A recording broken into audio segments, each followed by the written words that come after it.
Thank you for tuning in to another episode of the Editors Roundtable Podcast. I am your host, Michael Sanders, and we have...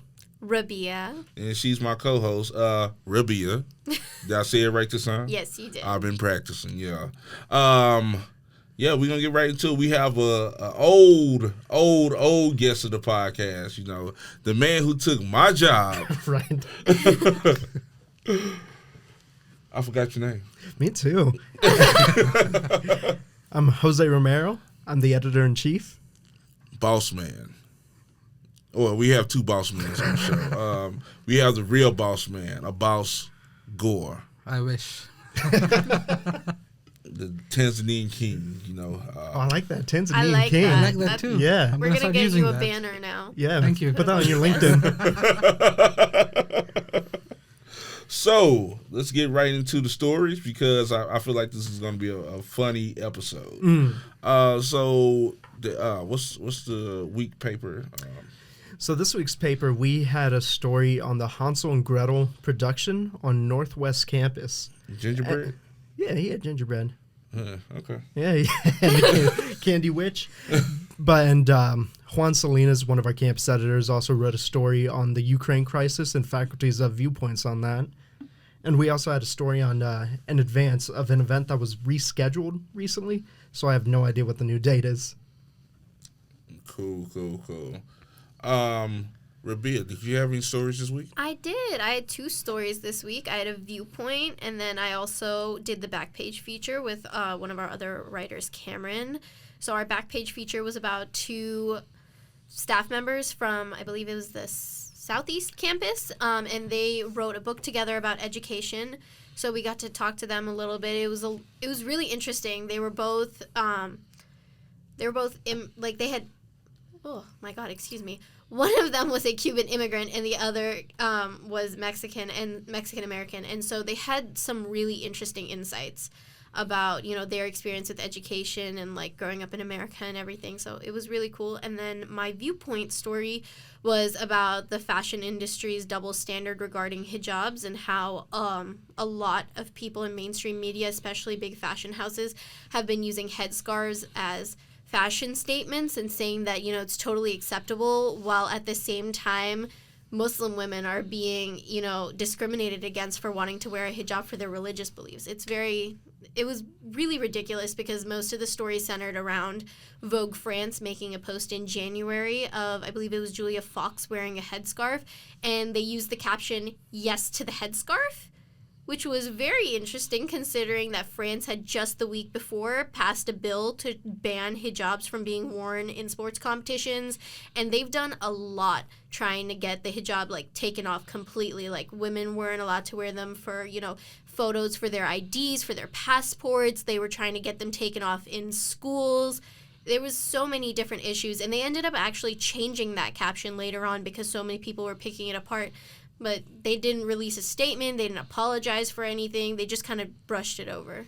All right. Can you explain to the audience why Muslim women wear the hijab? Absolutely. So I started wearing my hijab when I was maybe 12 years old. A hijab is basically a head covering for anyone who doesn't know. It's a head covering to cover your hair. And Muslim women wear it, I like to say, for, you know, a few key points. The first is pride and recognition. So, you know, we're proud to be Muslims. This is something that's in our faith. We wear it because it brings us closer to our God. And secondly, it makes us very easily recognizable as Muslims. You know, wherever I go in public, in private, everybody who sees me knows that I'm a Muslim, and I'm very proud of that, regardless of the persecution I may face for it. And the second reason that we're given in the Quran as to why we should wear the hijab is because a woman's beauty comes from many different things, but one of the most beautiful parts of a woman is her hair. And so to protect her from any unwanted gaze, from any, you know, evil eye or anything like that, and to keep that beauty for just herself and for her loved ones, we wear the hijab whenever we see fit. And I want to point out that wearing a hijab is a choice. It's a choice that a woman makes whenever she feels comfortable, and it should not and it cannot be forced upon anybody.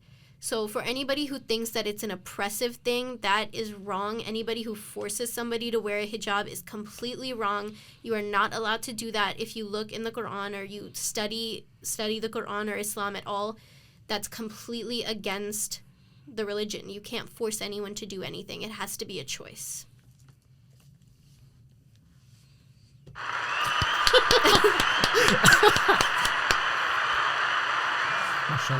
Now you see why I made her my No, co-host. yeah, I agree. Yeah. So, boss man, Tanzanian King. Tanzanian King. So, your designs this week. What was the thought process behind Well, those? to be honest, this week I let the 2 designers work on the paper Okay. because eventually they'll have to take over. So I'm starting to train them more, and they did a good job. Yeah, Hannah Cease and Shelby Gatewood. Yes, especially Hannah. Yeah. She's the fast learner. Yeah, she did the front page, right? Yeah. Front page design. Mm-hmm. Okay. This week, what did I do this week? You did a review on Blair Witch. Yeah. Blair Witch. If you was around in 1999, how can I say, big movie. It had, everybody going due to the lore. Everybody thought it was a real movie. This is one of the first found footage movies. And the way they played it off so well, it was like, they really got messed up in this movie, Right. And they had to wait, like, the internet wasn't big like it is now, so you just couldn't go and look for these actors. So they had the website set up. They had the fake serial killer and all that. I'm like, wow. So, but after a sequel or requel, it kind of died down, and so they decided to come out with a game, the Blair Witch game. It's an okay game. It deals with themes of PTSD and being in the Black Hills Forest. You don't know if he's, having an episode or is the witch playing, mind games with him. So, check it out. I mean, if I was you, I'd wait for it to go on sale, like probably $10. But yeah, it's a cool game. Next topic, Mike. Now that we got that out the way, let's get into the fun stuff. All right. Before the podcast started, we was talking about hair, and We were talking about Jose's hair. Yeah. no, we was talking about your hair because my hair. Yeah, we're gonna lead it off because you sounded a little bit cocky. You sound a little bit cocky with your. If you didn't wear your hijab. Here's the thing. I started wearing my hijab when I was in my ugly stage of life. Okay, I was 12 years old. I was in middle school. Nobody is pretty at that point in life. Okay, it was just a bad time. Right. And right when I started wearing my scarf, because I have naturally very curly, very frizzy hair, and so my mom has really straight hair, so she didn't ever really know how to take care of my hair. So when I was in middle school, my hair was always super puffy, and it was just not a good look. So when I started wearing my scarf, I kind of started taking care of my hair on my own, and I learned how it should look. Mm-hmm. So it got really pretty.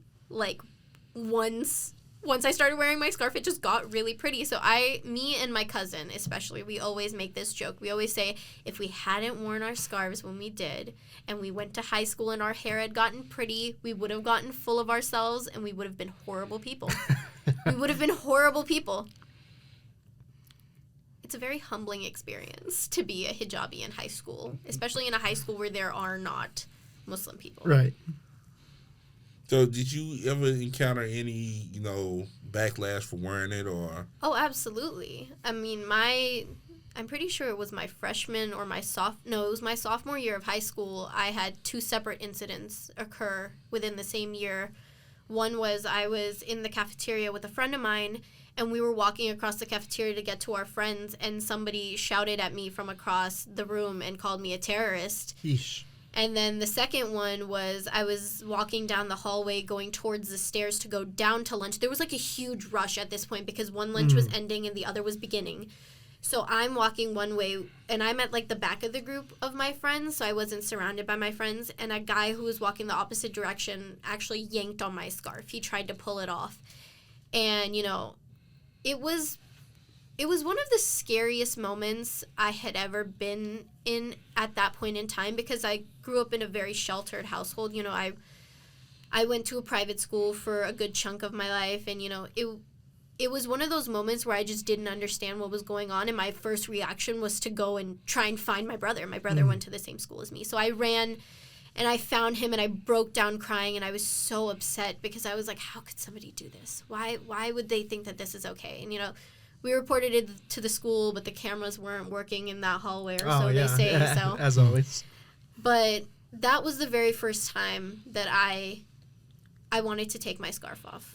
I felt like I didn't want to ever be put in that situation again. And I remember that night when I was crying, my brother came up to me and he gave me a life lesson that I've never forgotten. He told me that if I wanted to take off my scarf, it was my choice to do so, but I should never let someone else's ignorance take away from something that I love.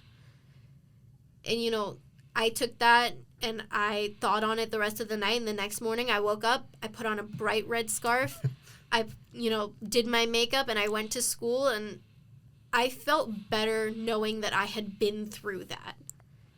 So I've definitely faced my fair share of backlash because of it. But at the end of the day, now I see it more as a learning tool. When people see me, they love asking questions, Why do you wear it? How'd you start wearing it? What does it mean?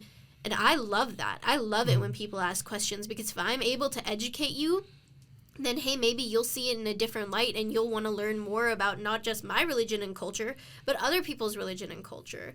So I think it's a beautiful thing. Cool. Now we're gonna go get into Mr. Jose's. I don't know what to call it. What would you call this hair? Hair Chronicles? Oh, yeah. I would say it's like, it's just so fluffy. Jose's hair is so magical. Thank you. It's like these beautiful little baby ringlets. I want to bring up, Mike. Last semester, you said I looked like an incel with my haircut. Look, you popped up on Google Meets with in the hair. I don't know where'd you go get the haircut? Supercuts. Thank you. My point is proven. Look, hold on. Let me defend myself, right? So the reason I went to Supercuts was because it was close by, and we were still like someone in the pandemic. So I was a little scared. I was still scared. I didn't want to go to my usual spot. Man, yeah, they butchered me. As long as you know that the haircut. Yeah, no, I know. I know. I missed this phase of Jose. Yeah, I didn't get to see it. It was awful. That's why I didn't get a haircut for a year after that. because he popped up like. Yeah, it traumatized me so much for a year. No haircut whatsoever. Oh my God. I had to build Please the confidence. tell me you have pictures. I don't know, because that's when we were like, we have the old like portraits we put in the opinion page. Okay. But other than that, I have nothing, and thankfully so. It was, like I said, it was rough because when we logged on, I'm like, what happened to Jose? Did he get robbed? Or? Did I get robbed? Why would somebody who robbed him cut his hair? Yeah, cut my hair. I don't know, but the first thing I think of, like, that's an insult haircut. That's the haircut when you. Hey, I hate women. My God. I'm not saying Jose hates women, but when you envision, women can do nothing for me. Oh, like one of the podcast dudes? Yeah. Like who we were talking about last time? Yeah, not the ones that, have like the Louis on. These are the uber creepy, pitch stains and Oh my God. And you're making it sound a lot worse than it was. No, I'm saying what you envision. I'm trying to put them in the mind state of the haircut. God. Cheese, dust on the keyboard. That's enough imagery. Yeah, one of those guys. So I'm like, no. I said, like, no. Well, now that Jose's hair is back to the fluffy, beautiful dream that we all love, do you have like a routine that you do? Like yeah. routine? So I did a lot of research into my routine, and this seems to be the best one that works. So firstly, my shampoo and my conditioner have tea tree oil in them. And so what I do, Mondays I shampoo, Tuesdays no shampoo, but I always use conditioner every day. Oh, really? Yeah. So Monday shampoo, Tuesday no shampoo, Wednesday shampoo, Thursday and Friday no shampoo, Saturday shampoo, and Sunday no shampoo. Nice. And it has worked perfectly for me. And sometimes I don't even, it depends on like the actual buildup of oil. Mm-hmm. So sometimes I don't even wash my hair. Do you use a co-wash? What does that mean? Like like you say you don't shampoo your hair, but you condition it. They actually make, it's a conditioning wash. So no. yeah, it's basically like conditioner that you use on non-wash days. No, I don't use. I used to use leave-in conditioner, but I didn't like what it was doing to my hair. So I've been switching products, and right now this seems to be the best one. I'm not using the 30-in-1s shampoos. My God, it's like one of the biggest red flags in men when you see that like 3-in-1 wash. So what's 3-in-1? It's like the face wash, body wash, shampoo. Yeah, shampoo, that, like, conditioner. Some dudes, like, please don't tell me you use that, Abbas. I use soap, bar soap. In your bar soap, hair? Yep. Really? You know where I'm from, right? I got this bar soap recently from Whole Foods. It works like a charm. It smells like I think it's called Milk and Honey or something. I love It those milk and honey smells so bars. good. Here's the thing: when I was working at Ulta, we would get gratis, so it was like free product. Yeah. So if you walk into my bathroom, it is like an Ulta threw up into my bathroom. I have like every product you can imagine. So I love switching up my products. And my brother lives in Austin. He'll come visit every weekend or something like that. So he'll share my bathroom with me. And I didn't know this, but he came downstairs the other day and he was like, I just want to tell you, I use all of your stuff. He was like, every time I'm here, I use something new. I use something new from your cart. And I'm like, what did you use? And he's like, well, you know that tea tree shampoo you have? And I'm thinking, I'm like, I don't have a tea tree shampoo. And I'm going through my mind. I'm like, did you use scalp scrub as shampoo? Oh. He wasted like $40 worth of scalp scrub and used it as shampoo. And I was like, well, at least he's trying. Yeah. At least he's trying. I have a lot of friends that are like that, where they use 40-in-1s and dirty rooms as well. And I can't do that. I research the cleaning supplies I use, even for like my desk. Like I got to make sure I'm using the best stuff. I'm just like, especially after working in a cosmetic store and like seeing all of the things that can go horribly wrong from not doing your research. Yeah. My God, I'm very picky. And if you're looking for a good conditioner, especially for curly and wavy hair, the best one I have found so far is the Ouidad Triple Thread Conditioner. It is on the expensive side, but it's so good. I don't understand how, but it's like one use and your hair is so soft. Ooh. What's it called? Ouidad, so Ouidad, Triple Thread Conditioner. Cool. Not sponsored. Shameless plug, you can't get it at Ulta. I don't work there anymore, right. but lots of love. Thank you. No problem. Yeah, my hair routine, I just pick it and just leave it alone. Yeah, That's a good routine. Wash it, wash it once a week, and yeah, I like how your hair looks when you get it braided. Yeah, I think it looks badass. Yeah, I prefer to have my hair braided at times, so it would be like braids 2 weeks, and then Gotcha. I'll have this. But last week, for some reason I wasn't sleeping with my do-rag on, so it was like all frizzy, so I just took it down because I had a funeral to go to, so I just took it down and just wore it like this.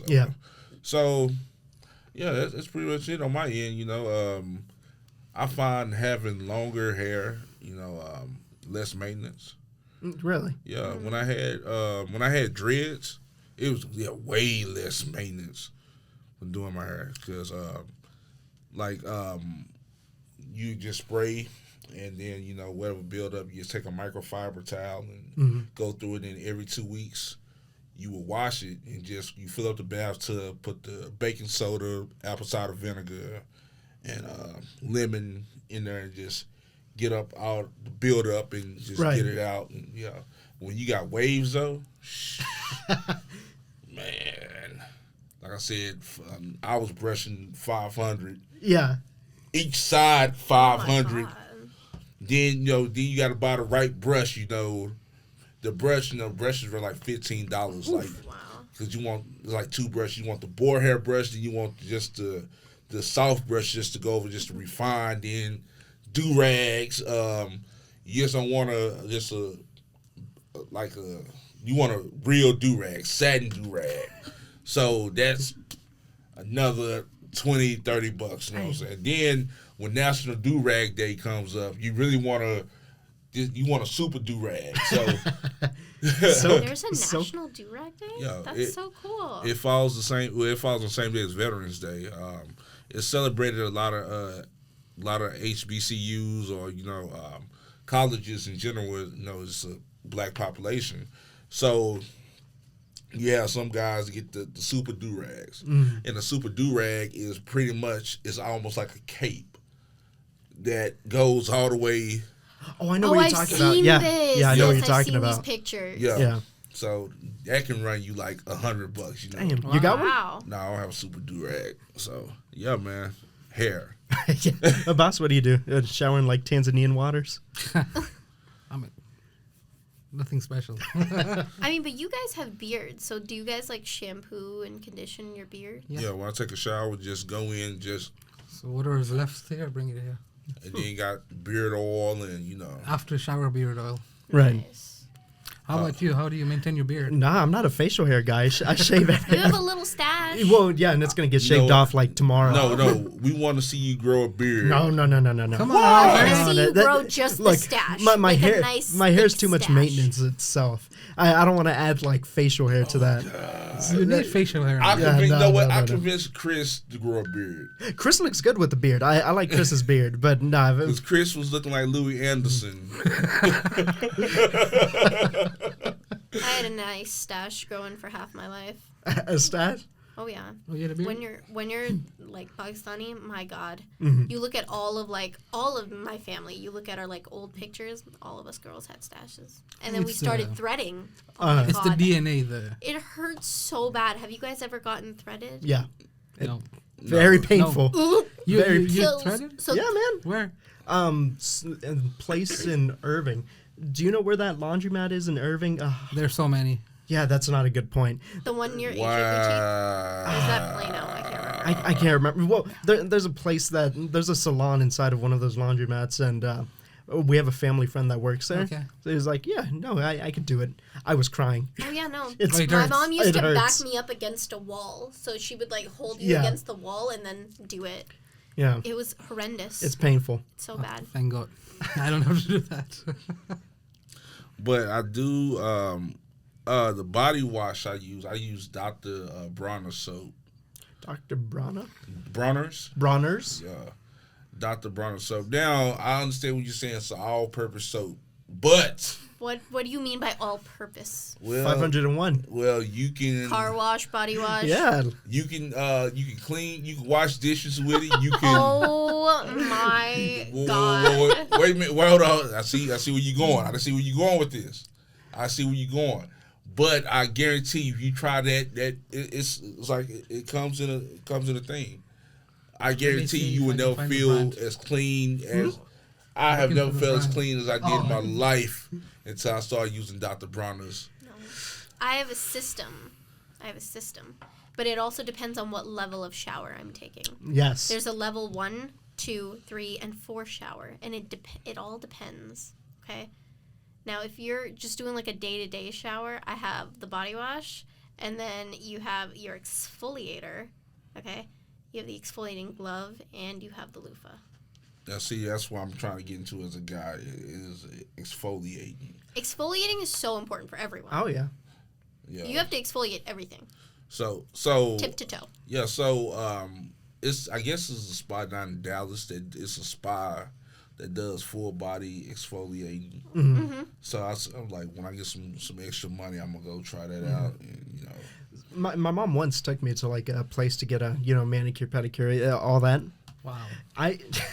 It was one of the most painful experiences. I was crying during that because the guy put on like this rubber glove, right? And firstly he was too close for comfort when he was like rubbing my legs. I was like, okay. What? So men can't do that job? Well, no, that's not what I'm saying. I'm saying, look, Don't go so high, is what I'm saying. How high was he going on you? Very high, Okay. like upper thigh. Oh. Very, very high. Nice. And with this like rubber glove that was so pink because it was getting like the excess skin It off. was pink. No, it was painful. Is what it was. He was like going like that. And I was like, I was Yeah. like, there were tears going down my eyes as he was doing this. You know what you should try if you think that hurts? Extractions. Mm, Getting your blackheads. I went to go get a facial. Yes. It's like taking a scalpel Yeah. to your face and they scrape the dirt out.